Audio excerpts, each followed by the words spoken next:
E aí, gente, era nem ciência aqui.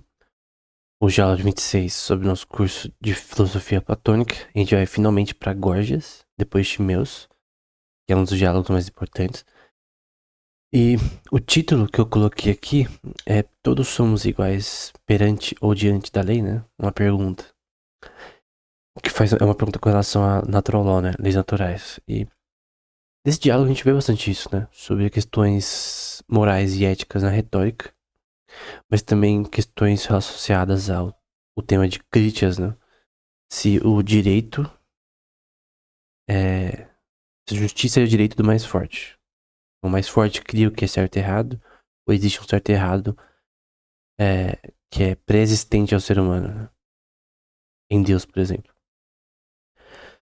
Então, resumo, né? Sócrates começa buscando, com ceticismo, esclarecimentos do idoso e respeitado Gorgias sobre a natureza do poder de sua arte, né? Entre aspas. Qual seria essa arte na prática, né? Seria a habilidade, né? De persuadir pessoas em assembleias e júri, né? E tem divisões de retórica aqui, né? E do que é retórica em si.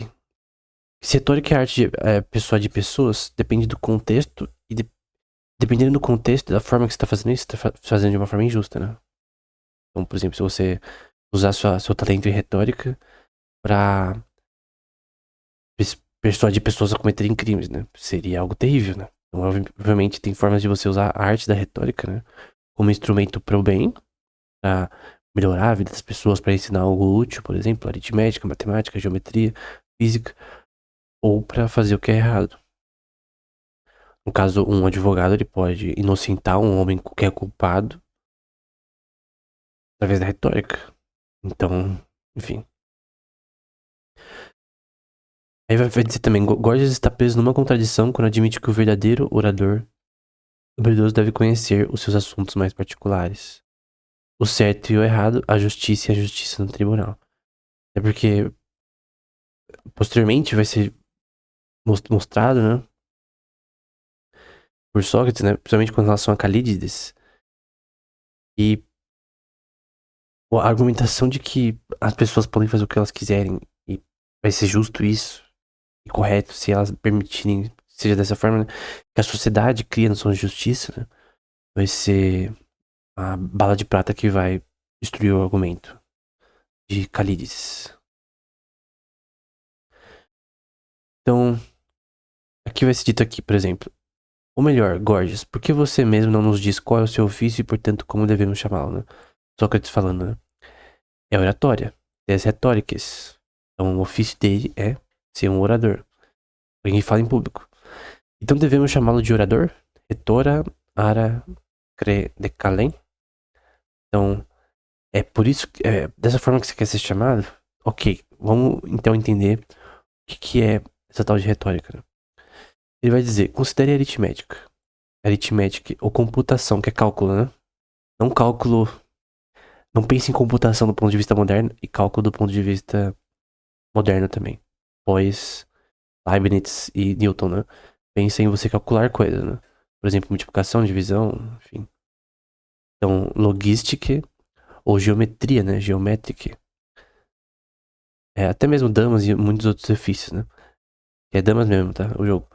Alguns deles envolvem discursos quase no mesmo grau de atividades, enquanto muitos envolvem mais discursos, né? Toda sua atividade e influência depende inteiramente de discurso, né? Então, em tudo que você faz, você fala, né? Você escreve. Então, você quer dar uma prova geométrica, você quer, diante de pessoas, provar o teorema de Pitágoras na versão não euclidiana, por exemplo. Que é a versão numa esfera, aí você tem o teorema de Pitágoras num sistema não euclidiano, que é um sistema curvo, né? Desenha um triângulo numa bola, você já consegue ver mais ou menos isso. Então você tem que falar, né? Você tem que escrever, você tem que falar, você tem que explicar. Se você não conseguir explicar de uma forma coerente e correta, as pessoas não vão entender o que você vai estar falando e não vão conseguir entender se a sua prova está correta ou não. Então, mesmo no ofício da matemática, você tem retórica também. Em todos os ofícios, até na parte de escrita também, você vai provar um teorema matemático. Tem que fazer de uma forma lógica, consistente, que as pessoas entendam. Explicando as coisas de forma simples, que é uma habilidade que demanda bastante conhecimento.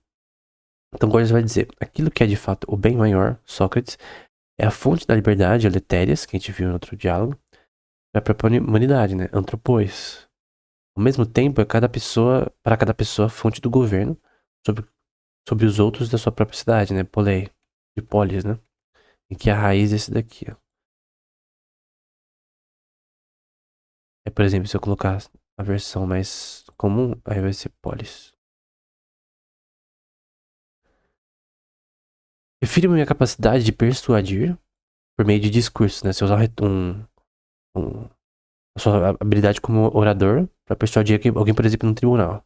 Então, juízes em um tribunal, vereadores numa reunião de conselho, deputados numa assembleia, ou qualquer outro tipo de encontro político, né? Obviamente, no contexto grego era bem diferente do atual, mas tinha os arcons, tinha uma estrutura política bem diferente. Mas o grande ponto é que numa assembleia, por exemplo, você tem que aprovar uma lei, por exemplo, você tem que discursar, né? Você tem que, além da lei escrita, né, da projeto de lei escrita, você tem que discursar, você tem que explicar por que aquilo é útil, por que aquilo tem que ser feito, ou por que tal lei deve ser retirada, ou tal parte da legislação anulada. Enfim, tem que discursar. E é uma capacidade que às vezes pode fazer alguém aprovar uma lei boa e inútil, que ele é bom de falar em público e tem amiguinhos no Congresso, ou que pode fazer uma coisa boa, né? Então você pode usar a retórica para pro bem e pro mal, né? Então, sobre ética e moral na oratória, né? Falta-lhe conhecimento, isto é, do que são as coisas, do que é bom, né? Tiagaton, ou o que é mal, tikakon, né? Kakon é de mal. A gente já viu esse termo várias vezes nessas aulas, né? Do que é admirável ou bom, né? Kalon, que a gente viu em outra aula também. Não sei se foi Carmides. Kalon é bom, algo que é admirável, útil, profitável, né? Ou vergonhoso, né? Que é o contrário de Kalon, que é aiskron, que é algo vergonhoso, algo inútil, né? Do que é justo, né? De Caio, ou injusto, adicaion, né? De adiquia, por exemplo. Ele emprega recursos para produzir persuasão sobre elas, de modo que, mesmo sem saber, pareça entre aqueles que não sabem saber mais do que alguém que realmente sabe. Então, alguém pode usar a oratória para dizer algo que é injusto, que é errado, como a gente já viu em outros diálogos, como Protágoras e outros que a gente viu, por exemplo, com relação a Aquiles e Odisseu, que estava tentando dizer se quem era superior, Aquiles ou Odisseu, por exemplo, com Hipias, né? E tudo tem a ver com esse texto, cara. Tem a ver com essa questão. A arte da persuasão ela pode ser usada pra falar coisas que são mentira. Ou com conhecimento num tema pode usar pra falar mentiras. Enganar as pessoas que não têm conhecimento. Então, se Critias vem numa palestra pra jovens, né? Numa academia. O Critias sendo líder da tirania dos 30, por exemplo. Ele vem e fala que a justiça ela é direito do mais forte. Que a pessoa que é mais forte faz o que ela quiser. Que ela que define o que é justiça. Vai ter pessoas que vão acreditar, cara. Óbvio que Calízes é uma pessoa que acreditava nisso. Tem pessoas que vão influenciar outras pessoas ao erro, né? Que é errado. Usando retórica. Porque a retórica nada mais é que uma forma de você entregar uma forma de conhecimento. Você pode usar isso pro mal, com certeza, né? Então, né? Tem ética em relação a isso, né? Só que você vai falar, não cita qual, tá? Mas no tratado que li, algum livro, né? Recentemente, é a coisa que você diz produziu habilidade. O que você quer dizer é um cara chamado Polos. Quero dizer um talento. Então você acha que a oratória é uma empiria? Que seria traduzido como experiência ou algo que você tem que praticar, né? Na visão de Cícero, no livro dele sobre retórica, eu creio que a visão aqui é a partir da experiência. Eu não lembro o termo em latim que ele usa, como seria a tradução do termo empiria, mas o grande ponto é que, na minha opinião, é uma coisa que requer experiência, assim. É uma coisa prática, né? Para não fazer um discurso longo, estou disposto a dizer a vocês como fazem os geômetras. Isso aqui é uma coisa que eu vejo bastante de Sócrates, né? Ele falar que parte da forma de argumentação dele vem da geometria, vem da matemática, né? Vem da forma de ele pensar de forma lógica, que vem nessas áreas, né? E é o que dá vazão à lógica aristotélica posteriormente, né? Talvez você me siga agora que o que é cosmética para a ginástica. Que teoria de relações, hein? A confeitaria para medicina. Confeitaria não, né? A confeitaria, tá? É. Acho que ginástica para medicina, na verdade, é o termo correto. Ou melhor assim, o que é cosmética para a ginástica? A sofística para a legislação. Ou a. Que é a nomotetiken. E a confeitaria para a medicina. Só que o termo confeitaria não é o correto aqui. A oratória para a justiça, né? Então ele vai fazer relações de termos. Então, por exemplo, a oratória para a justiça, né? É uma relação. A, a saúde, no caso, é o termo para medicina. E o grande ponto é fazer essas conexões, pontes, né? Entre, entre temas, né? Então, o que é cosmética com relação à ginástica, né? Então, como que a gente pode ver relações entre coisas, né? E se ele tá falando aqui que a oratória é pra justiça, né? Que esses dois, eles têm a ver um com o outro. Quer dizer que um discurso, ele tem que ser justo e correto. Ele tem que ser honesto e ele não pode ser falso, né? Se alguém ensinar algo falso, é algo ruim, é algo mal, não é algo bom. Como a gente vê os termos sendo usados aqui, por exemplo. Alguém que dá um discurso, por exemplo, que é uma falácia, né? É algo vergonhoso, né? Se as pessoas descobrirem que é uma falácia. Alguém fala sobre coisas injustas, né? Coisas más, coisas que não são boas, né? Obviamente. Só que como alguém vai saber se aquele discurso é bom, ruim, injusto ou vergonhoso? A pessoa não tem conhecimento do tema que está sendo abordado, né? Então vocês estão dizendo algo para, como os oradores, né? Retores, assim como os tiranos, né? Tiranoi, não matam quem eles querem, não confiscam propriedades de quem eles acham adequado e não expulsam de suas cidades. Poleon. Ele tá dizendo como se fosse eles, né? Então Sócrates está dizendo que vai ter uma parte do discurso que eles vão falar sobre. Sócrates vai tentar dizer que um tirano, ele não pode fazer tudo o que ele quer. E vão discordar com ele. Como assim ele não pode fazer tudo o que ele quer? Ele tem controle, ele tem poder. Ele não pode fazer tudo o que ele quer. Eu acho que o tirano, ele é, na verdade, alguém que é bom em convencer as pessoas. Por isso ele tá comparando os oradores com os tiranos.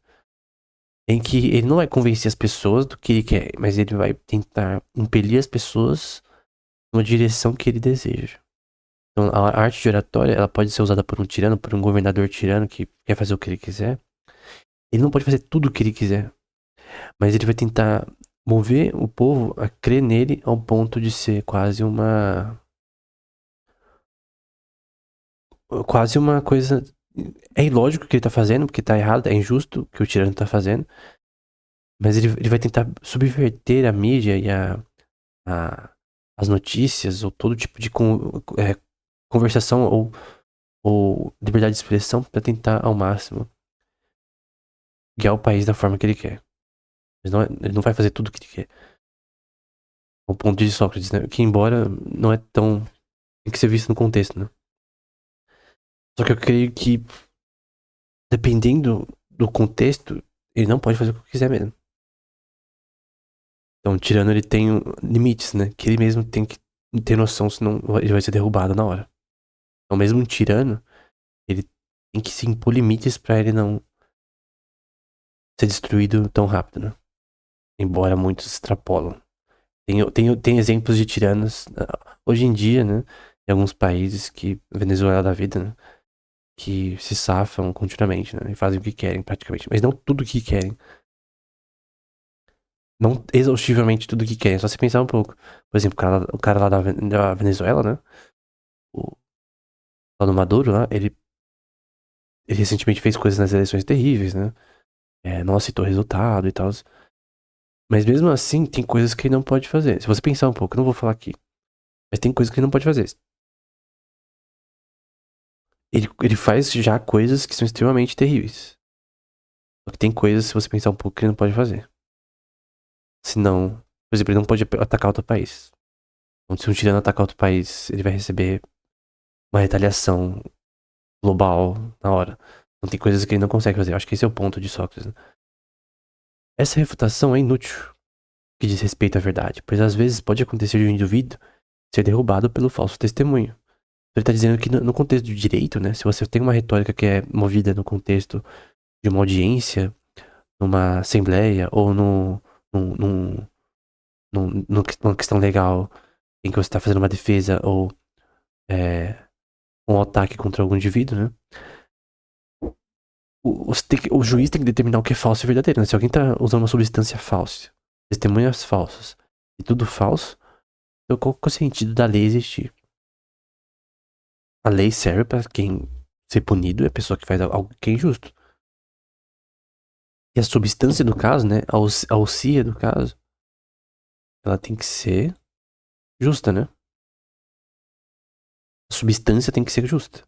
Então, o que aconteceu no caso? Qual que foi o crime? Qual que foi a fraude? O que aconteceu?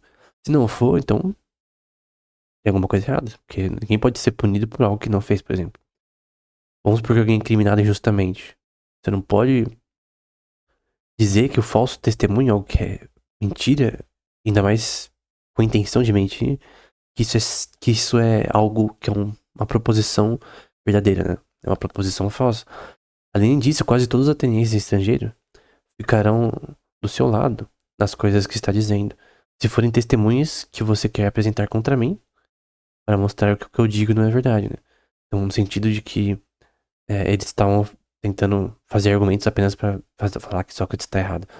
Mas então, o ponto não é nem, tipo, o certo e errado, né? Eles só querem refutar os outros. Porém, a forma de refutação, depois eu vou explicar com mais detalhes, né? Era inútil aqui, né? Tanto de Polos quanto Calides, posteriormente.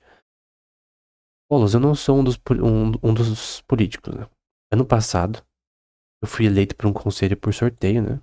Por sorte, né? E quando nossa tribo, que é clã, né? Na época tem a divisão de tribos, clãs. Em oligarquias, por exemplo, tinha as principais tribos. No caso, clãs de famílias que é, governavam Atenas, por exemplo. Em oligarquias, né? Por exemplo. E quando nossa tribo estava presidindo e tive que pedir uma votação, entrei para dar risada, né? Eu não sabia como fazer isso. Então, por favor, não me diga para pedir a votação das pessoas aqui presentes, né? Então, eu acho interessante, né? Eu não sabia que ele tinha sido eleito, né? Em um certo momento, né? Então, eu descobri nesse diálogo, né? Essa questão.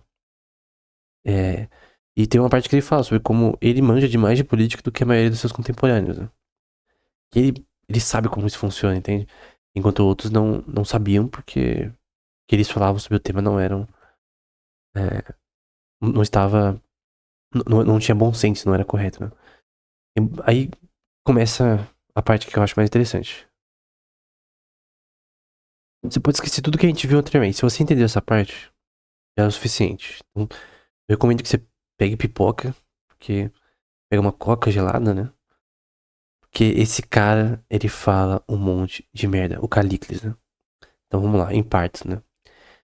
Embora você alegue que estou buscando a verdade, na verdade você está levando a discussão para o tipo de vulgaridades que agradam ao público, que são admiráveis por lei,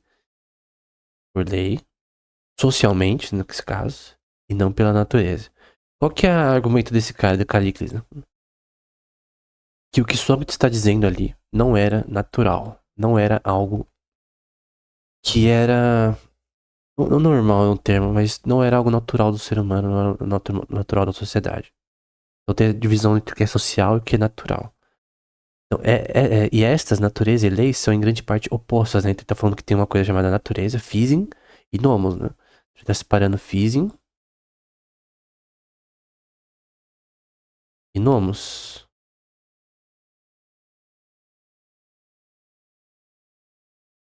Então ele tá correto aqui ou não? Então, se uma pessoa tem vergonha de não usar dizer o que pensa, ela é forçada a se contradizer. Esse é de fato o truque inteligente que você pensou. Qual é o argumento dele? Ele tá dizendo que, é, como todos os oponentes de Sócrates fazem nos debates, né? Você tá usando truques, você tá usando de artimanhas nas suas perguntas pra tentar fazer que a gente se contradiza quando na verdade a gente tá falando uma verdade. Sabe por que ele fala isso? Porque eles estavam se contradizendo. Então, eles estavam perdendo argumento. Só que pra não perder argumento, eles começam a falar, porque outros já usaram a mesma coisa. E tem um dos livros de Aristóteles que a gente vai ver posteriormente, que é. Acho que é contra os sofistas, né? Ou sobre os sofistas, alguma coisa assim. Ele fala sobre questões associadas a argumentos que são falácias, né? E uma falácia que é muito usada contra Sócrates nesses diálogos platônicos, né? É a falácia de que os argumentos que ele usava era que faziam as pessoas se contradizer, era um truque. E você vê, por exemplo, isso em Protágoras, você vê isso em Hipias, que na verdade, cara, você não precisa nem ver o argumento de Sócrates, cara. Quando você lê os argumentos dele, você já sabe que eles estão errados. Quando eu vejo Protágoras lá citando lá os poemas lá que ele tava citando no texto que a gente viu sobre o Protágoras, né? Cara, ele já tava errado por design, cara.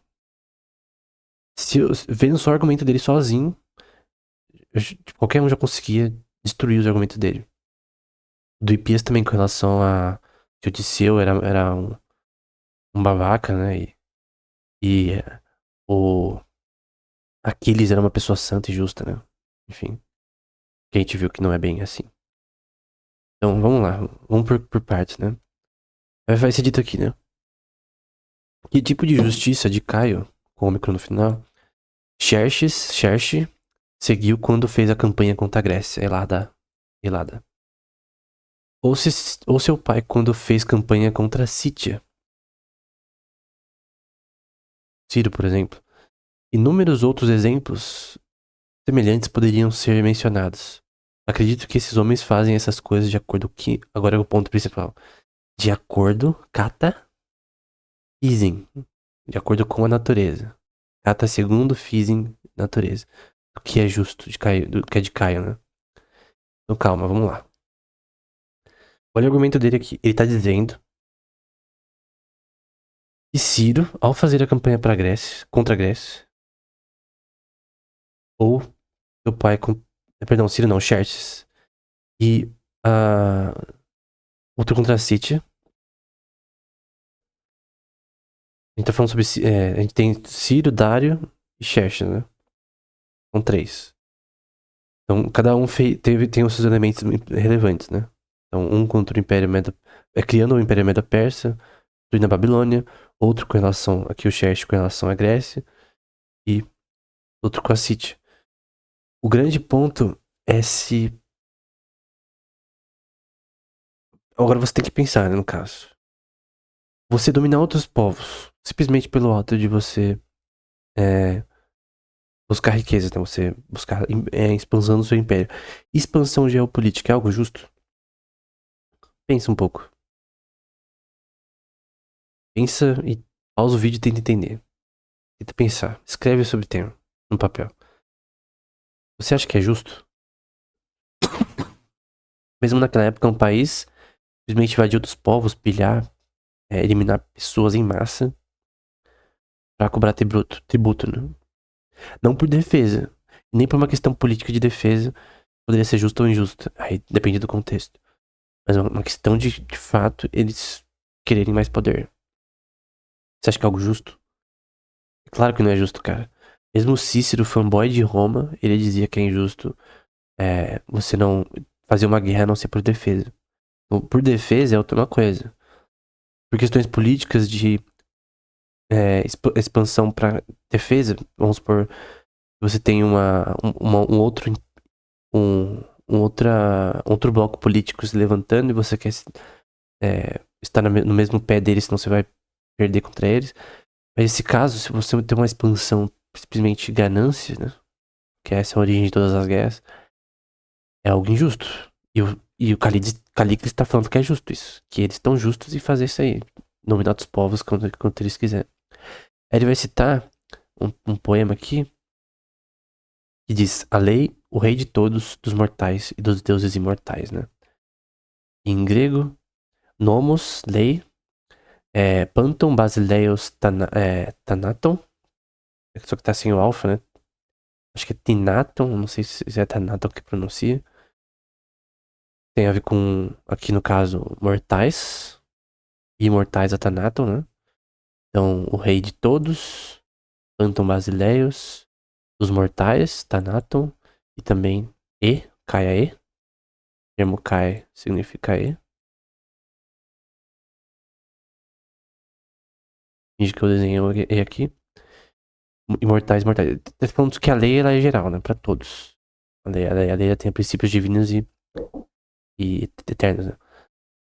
E outro texto citado, né? Provoca e torna visível apenas o que é de mais violento. Com a mão imponente, tomo isso como prova. Os feitos de Hércules para ele não comprados, né? Aí você viu aqui um termo em grego. Provoca e torna visível apenas o que é mais violento. Biaitoitan... Não, pera. Biaiotaton opertata. Tem a ver com o termo violência, né? E excessiva. E os efeitos de Hércules, né? Herácleos para ele não comprados, né? Apriatas. Então, são dois poemas aqui, né? Um em relação à lei e um em relação a... Uma noção com relação à virtude e ordem, né? Talvez. E aí vai dizer, participar tanta filosofia quanto sua educação requer uma coisa admirável, né? E não é vergonhoso praticar filosofem, enquanto você é um menino, pai ideias. Mas quando você ainda faz isso depois de crescer, se torna um homem, né? Anthropos et philosophe, né? Um homem que pratica filosofia, a coisa se torna ridícula, Sócrates.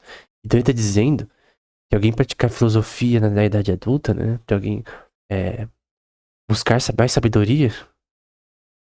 Não, olha o argumento dele. Ele tá dizendo que buscar sabedoria na vida adulta é idiotice. Ou no contexto filosófico, você buscar filosofia do ponto de vista deles ali, da sabedoria deles. Que eles buscavam nos temas que eles buscavam, né? Cara, não tem pena na cabeça isso, cara. Como que buscar sabedoria depois de adulta? Você deveria parar então de buscar sabedoria? Você é um ser perfeito agora, então. Ele diz que só crianças fazem isso. Cara, tá louco, cara? Como assim? A sabedoria tem que ser buscada toda a vida, cara. Provérbios 1. É, o princípio da sabedoria é temer o Senhor. Você vai parar de temer o Senhor? Do ponto de vista teológico, né? Parar de buscar Deus, buscar a sabedoria. Vai parar de ler a Bíblia, e parar de estudar mais sobre. Mas do ponto de vista teológico, é claro, né? Deles é pagão. Só um maluco pensa isso, cara. Você tem que estudar toda a vida, cara. Você tem que aprender toda a vida. Você nunca vai ser perfeito. Pelo contrário. A perfeição é a nossa imperfeição, né? Ela é um abismo que nunca vai ser preenchido eternamente. Então, tem que ser preenchida assim a sabedoria continuamente. Nós nunca seremos sábios, né? O único que é sábio de fato é Deus, né? Mas a gente busca a sabedoria cada vez mais. A gente tem que buscar assim todo dia. Como que alguém diz que buscar isso é errado? Tem que ser louco das ideias, né? Vai ser dito aqui, né? O que você e Pindaro consideram verdadeiro sobre o que é justo por natureza, né? Catafisem. O superior, Creito, deve tomar força ao que pertence ao inferior. É o mesmo argumento dele do Xerxes, né? Ciro, Dário, quem é forte domina o fraco, né? Que o melhor deve governar o pior e que o mais digno tem uma parte maior do que o que é menos digno. Então o argumento dele é o de Critias. A justiça é o direito do mais forte. É isso que eles estão tentando dizer, né? Se você pensar um pouquinho, você já vê que isso gera monarquia, aristocracia, elite. É totalmente nada a ver, cara. Maligno. Cara, esse é o argumento dele, cara. É estranho porque ele está tentando defender isso, cara. Você já viu que o cara é louco das ideias, cara. O cara não tem noção do certo e errado. Então parece que você não estava dizendo o que é verdade antes e não estava certo em me acusar quando disse que a natureza das leis eram opostas. Estou fazendo maldades em minhas declarações, tomando qualquer declaração. Alguém faz sentido em termos de natureza. Aí vai falar que catanomo e tem fise, né? Em termos de lei e natureza, né? Então, o ponto de Calícles é que o, o mais forte dominar o mais fraco é algo normal. É a natureza de como as coisas funcionam, até talvez do ponto de vista divino, da visão dele pagana. É a natureza de como as coisas funcionam. Como a vida é, né? E tá errado, obviamente. Eu tô dizendo isso, tá? Mas o argumento dele está errado. Ele vai dizer, né? Continuar falando merda, né? Quanto mais ele fala, mais merda ele fala. Sim, é isso que eu quero dizer. É isso que eu considero ser a justa natureza, né? De Caion, Enai de ser, né? Fise, né? Então, de Caion justa, Fise natureza. Que o melhor e mais inteligente, né? Pronimoteron, que governa e tem uma parte maior que seus inferiores, né? Tá errado, obviamente. Vamos pegar por partes o argumento de Calides. Está incorreto, obviamente. Alguns são superiores por natureza, outros são inferiores por natureza. Então é algo que é visto na sociedade, né? Socialmente. E poderia argumentar de forma errada etnicamente também. Assim, o forte deve reinar sobre os mais fracos, a conclusão dele. E ele tá dizendo que isso tudo seria algo natural. Então esse é o argumento de Calides, que está errado, por sinal. Qual é o argumento de Sócrates, né? Vamos entender aqui. A lei é natural e é igual perante todos. Eu tô tentando resumir o que ele tenta vir a dizer. O que é natural law? É que as leis, elas são não escritas, elas antecedem a realização mental do ser humano sobre as leis. Então, roubar é errado. Por design, não tem como alguém contradizer este fato. Roubar é errado. Mentir é errado. Você falar algo que é falso é errado. Talvez nem todos tenham implicações de prender uma pessoa. Então, se você mentir que o céu é. Falar que o céu é vermelho, na verdade, não é azul. Visualmente, né? Não vai ser preso. Você vai ser um idiota, né? Você vai falar. Você. De repente você não tem seu olho tá bugado, sei lá, enfim. Mas. Quem fala algo que é inconsistente, né? Que é uma falsidade. Continuamente fica ensinando isso, uma hora ele vai. As pessoas vão ver, ó, esse cara não bate bem da cabeça, né? Esse cara é um idiota. Então, é claro que tem proposições que são falsas e verdadeiras, né? E não é a sociedade que faz o que é justo e correto. Isso tem um predicado em Deus, né? Segundo ponto, é possível saber o que é justo e injusto. Então, no geral, o ser humano ele consegue saber mais ou menos o que é justo e injusto. Por exemplo, mentir é errado. E que falar a verdade é algo certo. Terceiro ponto, assim a justiça é cega para quem julga, né? Ou seja, todos são iguais perante a lei. É uma das partes mais importantes de constituições. Todo mundo, não importa a etnia, não importa quem seja, é igual perante a lei. Rico, quem é mais humilde, quem é mais pobre no caso, todos são iguais perante a lei. Todos. É assim que deveria ser. A pintura da justiça, do ponto de vista grego, do ponto de vista romano, é como, entre aspas, do ponto de vista pagão, uma deusa, né? Que ela é demonstrada como tendo uma faixa sobre os olhos, uma espada na mão para executar a justiça, né? A balança na outra mão, né? Uma mão é espada, na outra uma balança, que ela segura na altura da sua cabeça, pra medir o que é certo e errado. Só que seus olhos estão vendados, né? Então significa que ela é imparcial, né? Ela não olha pra quem ela tá julgando. Ela só vê os fatos, qual que é a substância do caso, o que a pessoa fez. Então a lei, ela deve ser natural. Perdão, ela é natural e deve ser igual para todos, né? Não importa quem você é, a lei tem que julgar você de forma imparcial. Obviamente, seres humanos imperfeitos vão usar a justiça de forma parcial, né? Sempre. Todo mundo tem bias, cara. Todo mundo tem bias. Enfim. E quarto ponto, né? E assim é cega para quem é mais forte ou mais fraco. Então, isso destrói o argumento de Critias, de que a justiça é o direito do mais forte, que a gente vê na República também, e destrói o argumento de Calides. Vamos supor que a lei não fosse igual perante todos. O que acontece se esse for um fato? Vamos fazer um reductio ad absurdo, né?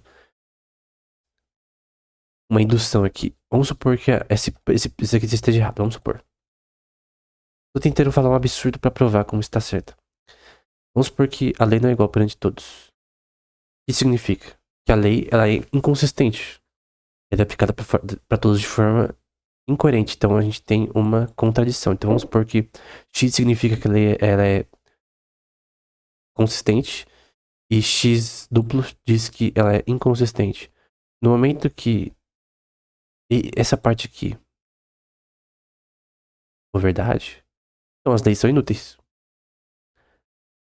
Se todos não são iguais perante a lei, né? Então ela é inútil. Aqui então leis. Vamos fazer tudo sem leis, então, porque não é aplicável para todos igualmente, então ela é parcial, ela não usa vendas, ela escolhe quem ela vai fazer arbitrariamente, então vai reinar o que nesse reino? A injustiça. Então se esse primeiro ponto, Calícles cita, né, como errado, né, estivesse errado, então um país seria impossível de existir com leis, porque simplesmente ela não ia ter uma função que é realmente aplicável. Então, só desse ponto primário, você já destrói o argumento de Calícles. A justiça é o direito do mais forte, na visão de Critias. Todos são iguais perante a lei. E isso é algo que não foi inventado. Isso é algo que tem predicado, obviamente, em Deus. Que Deus é justiça, Deus é amor, Deus é bondade.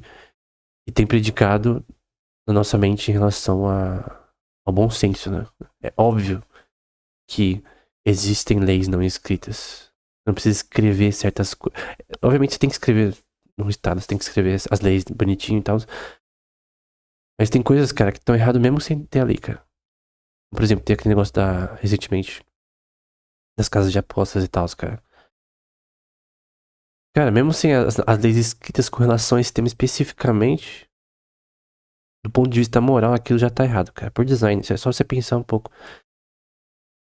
Então, e do ponto de vista até de algoritmos, né? Se você não. Se uma casa de apostas online usa algoritmos para fazer o seu sistema de probabilidade, e você não tem como verificar esses algoritmos e verificar eles continuamente, é impossível que aquilo dê certo, porque sempre alguém pode mudar o código e fazer basicamente as pessoas perderem de forma que aquelas apostas não são justas, né? É que nem num cassino tradicional em que seja revisado pelo governo, né? E regulamentado de forma correta, em que você tem as coisas físicas ali acontecendo na sua frente, né?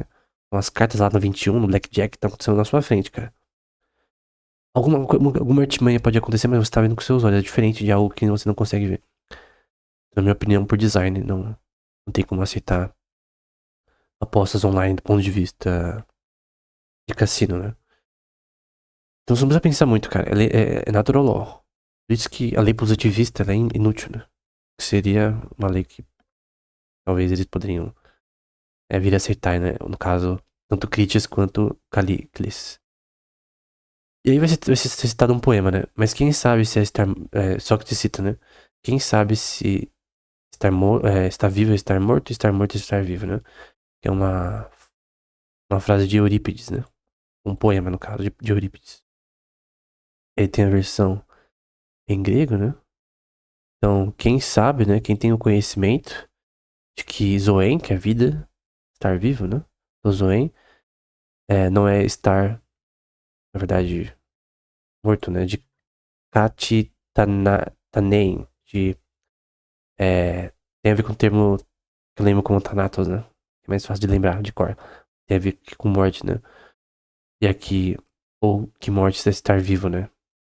Que é o mesmo termo e Zoen, Zoe é vida, né? Por que ele cita esse texto, né? Ele tenta citar esse texto pra falar um pouco sobre mitologia, né? Um ponto importante. Tanto esse texto quanto o próximo slide tem a ver com a mitologia grega, pagã. Mas ele tá tentando dizer que há justiça nesse mundo e que todas as pessoas vão ser julgadas pelos seus pecados, mesmo no contexto pagão deles grego.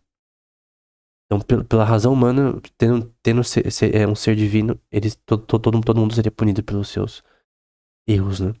Que no caso seria no Hades, né? Idol, em grego, né? Então, ele se baseou a imagem em sua insaciabilidade, agora como este homem Calícles, bem ao contrário do seu ponto de vista, mostra que as pessoas no Hades, ou seja, invisíveis, né? To Hades. Isso eu achei interessante, né? Dele interpretar Hades com pessoas num estado de invisível, né? Que o Hades seria um reino invisível, né? Um submundo, né? Enfim, seria mais ou menos isso do ponto de vista conceptual, né? Os não iniciados seriam os mais miseráveis. Eles carregam água para um jarro furado, usando outro objeto furado, uma peneira, né? Então eles vivem e a vida deles é inútil, né? E no fim eles vão pro lugar horrível. O que adianta você viver toda a vida da forma como você quiser e no fim ficar num lugar miserável eternamente, né? Qual o significado da vida, né? Ele vai dizer, né? Pois, pois eu noto isso sempre que um cidadão põe as mãos em um desses políticos, porque eles não fazem o que é injusto. Eles ressentem e reclamam indignados de que estão sofrendo coisas terríveis. Eles fizeram muitas coisas boas para a cidade e por isso estão sendo injustamente arruinados por isso. Assim argumentam. Mas isso é completamente falso. E ele vai associar, nesse texto que tem a ver com a associação de política e sofismo que a gente já vê em outras aulas, né? Outros diálogos. E os políticos, eles são sofistas no geral, a maioria. Tem muito engano na retórica deles. E que é uma coisa não do ser humano, né? Tem políticos que devem ser mais virtuosos do que outros, isso é óbvio, né? Mas é completamente fácil a visão de que alguém que pratica algo injusto, por exemplo, politicamente, e que diga que tá fazendo algo justo. Você tem que ter uma régua, né? Tem que saber que. Tem que ter uma forma de entender que tem coisas que são boas e más. E você tem que entender que, num contexto político, tem ações que são boas e tem ações que são más. E você consegue avaliar isso. E você não pode se contradizer dizendo que uma ação boa ela é má e uma má boa, né? É tudo uma questão de. É, o sofismo ser ilógico, né? Argumentos sofistas, argumentos que não têm pé nem cabeça, seja do ponto de vista político ou de ensino, eles são falsos, cara. Então, se um político diz alguma coisa falsa, de forma bonita e eloquente, cara, é inútil, continua sendo falso, cara. Ah, mas ele fala de uma forma tão bonita. Se falou algo falso, é falso, cara. Não tem, não tem essa, né? E aí, vai falar, né? Para os sofistas também, embora sejam sábios em outros assuntos, então eles podem ser sábios em aritmética, geometria, enfim, em história. Mas na arte de ensinar, eles podem fazer isso, usar de forma errada. Enquanto eles afirmam serem professores de excelência, eles frequentemente acusam seus alunos de fazer mal, privando dos seus honorários e tendo as formas de agradecimento deles. Mesmo que os alunos tenham saído bem. Então ele fala, ó, você tá errado. Você fala pro aluno, né? Cara, você tá errado, você tem que ter mais aulas pra corrigir esses erros, ou algo do tipo. E assim eles serem recompensados financeiramente mais, né? Então é aquele velho curso de inglês que dura 12 anos, né? Sinceramente, você não precisa de 12 anos pra aprender inglês, cara. 12 não. 2, 5, numa escola boa, cara, já é o suficiente, dependendo do seu estágio. Depende de que estágio você chegar, né? Se você já chega sabendo nada, né? Mas se você alonga a jornada do seu aluno tempo demais, tem que ter uma razão, né? Sim. Havia uma lei referente aos seres humanos na época de Crono, uma lei que os deuses, né, todos ainda hoje continuam a observar. Quando o homem que viveu uma vida justa, de casontes e piedosa, chega ao fim, ele vai para o que é chamado por ele de a Ilha dos Abençoados, né? Para fazer sua morada em completa felicidade. Então, por que isso é dito por Sócrates, né? Na visão pagã deles, né? Obviamente isso daqui está errado, porque a visão pagã, ela é uma especulação que não é verdade, né? A única coisa que é verdade com relação ao céu e inferno é a Bíblia, né? Só que o grande ponto que ele tá fazendo aqui é que aqueles que são justos, eles são recompensados por aquilo que eles fizeram, e os injustos também. Obviamente, na visão paga deles, as pessoas têm capacidade de serem boas. Pelo menos nesse contexto desse texto. Obviamente, em outras passagens, não é isso que ele diz. Não tem como alguém viver de forma justa e piedosa para agradar um ser divino, né? Isso não é verdade. Biblicamente, Romanos 3:23, todos pecaram e caíram da glória de Deus, da graça de Deus. E somente Cristo que pode justificar o ser humano, né? Pelo seu sacrifício na cruz e tal. Esse é o ponto de vista verdadeiro, bíblico, né? Essa visão aqui que a gente vê nesse slide é falsa, né? Porém, eu acho interessante, porque o ponto que ele faz essa passagem, e que ele faz aquela outra sobre Tártaro ou inferno, né? Do ponto de vista grego, é essa questão de que a pessoa que faz a justiça e a injustiça, eles têm fins diferentes, né? Pós-vida, né? Esse é o ponto que ele quer fazer aqui, né? Ele vai dizer, além do alcance dos males, mas quando alguém que viveu de maneira injusta e ímpia morre, ele vai pra prisão do julgamento. Tártaro tem a ver com prisão, né? O sentido da palavra. Da retribuição daqueles que eles chamam de Tártaro, né? Então tem o Hades, do ponto de vista grego, tem o Tártaro. Porém, biblicamente, a gente tem que ver que esses termos são usados biblicamente, mas eles são uníssonos, na verdade. Biblicamente é uma coisa só. O que tem biblicamente de diferente é o juízo final, pós-juízo final, que vai ter o lago de fogo, né? Que aí é um pouquinho diferente. É algo que é diferente do que é o que seria o Hades, Tártaro, inferno no geral. Uma pessoa que morreu hoje, por exemplo, do ponto de vista bíblico, né? Obviamente, o ponto de vista bíblico é totalmente diferente do pagão grego. Embora os termos usados sejam semelhantes ou iguais, do ponto de vista, porque o Novo Testamento usa a linguagem grega, então é óbvio que ele vai usar os termos que se referem a essa temática, né? Mas pra terminar, se você guardar, novamente, né? Se você guardar esses dois slides, os argumentos de Calícles, né? E de Sócrates, vai ficar claro direitinho quais são os argumentos que são inconsistentes. E de Calícles é que alguns são superiores por natureza, outros inferiores. O forte deve reinar sobre o mais fraco. E isso é o natural, né? Tá errado, obviamente. E o primeiro ponto com relação a Sócrates, né? Lembrando que eu construí esses 4 pontos com base no que ele falou. É que a lei natural é igual perante todos. E eu poderia colocar outro termo que ela antecede anti-reino ao ser humano. Você não tem como argumentar contra leis naturais. São óbvias. Normalmente elas estão presentes numa constituição de um país. Em alguns pontos, né? Então é possível saber o que é justo e injusto, no geral, mais ou menos. Assim, a justiça deve ser cega para quem julga. Então, o juiz, quando ele vai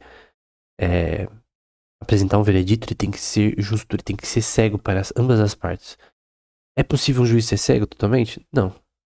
Ele pode ter uma propina, pode ter um bias, né? Da forma que ele pensa que pode fazer ele pensar que aquele cara ele é culpado pela aparência da pessoa, como a pessoa é julgada na mídia. Mas no caso do Michael Tyson, por exemplo, que eu não vou falar aqui com detalhes, aconteceu, cara. Grande parte do que ele foi considerado culpado, né? Num certo crime que ele cometeu. Crime não, né? Numa certa ofensa, aparentemente, que ele cometeu.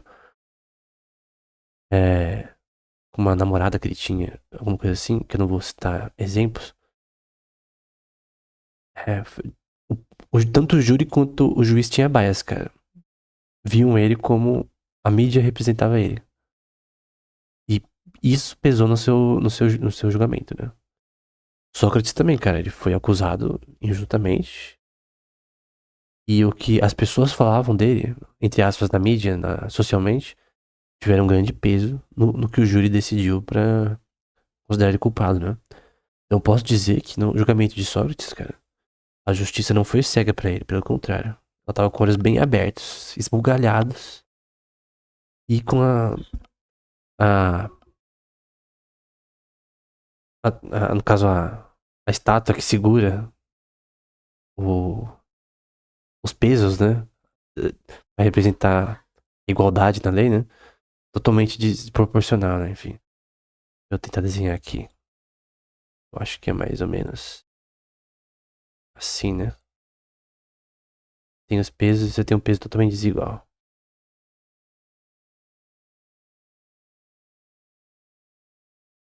A balança, né? Enfim. Era isso.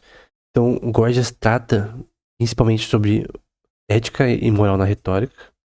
Como, em certos aspectos, a retórica pode ser usada pro mal, não pro bem. Pra ensinar algo falso e não algo certo. Isso já foi tratado em outros textos, mas aqui de um ângulo diferente. E a questão de se todos são iguais perante a lei. E é óbvio, todos devem ser iguais perante a lei.